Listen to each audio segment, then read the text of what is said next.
Welcome, everyone. I'm Father Tony. And I'm Henry Zeitzman.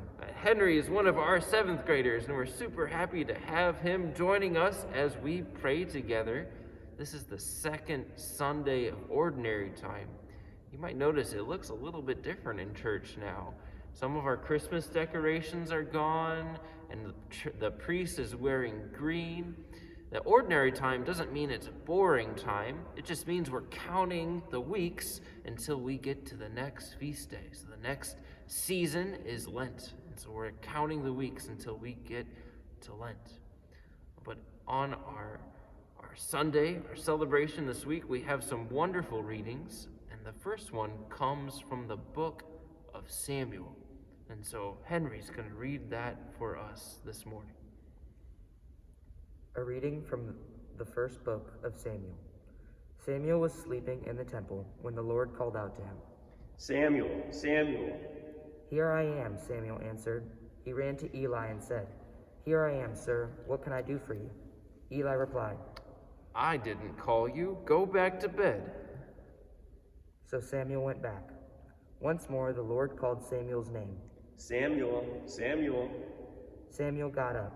He went to Eli and said, Here I am. What can I do for you? But Eli told him, Son, I did not call you. Now go back to sleep. Samuel did not realize that the Lord was speaking, because this was the first time the Lord had spoken to him. When the Lord spoke a third time that night, Samuel, Samuel. Samuel again went to Eli and said, Here I am. What can I do for you? Eli now knew that it was the Lord who was speaking to Samuel. So Eli told him, Go back to bed. If someone speaks to you again, answer, Lord, I am your servant.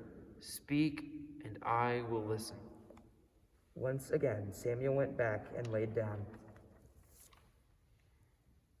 The Lord came and stood beside Samuel. Then he called out, as he had done before, Samuel, Samuel. The boy replied, Lord, I am your servant.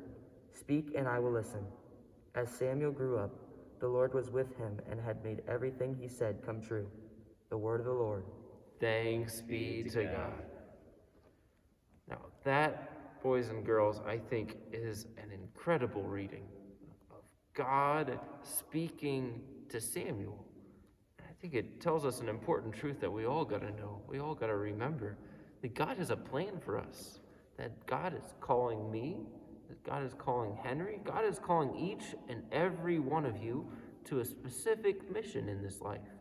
Firstly, you're called to love everyone, but you're also called to do it through a vocation.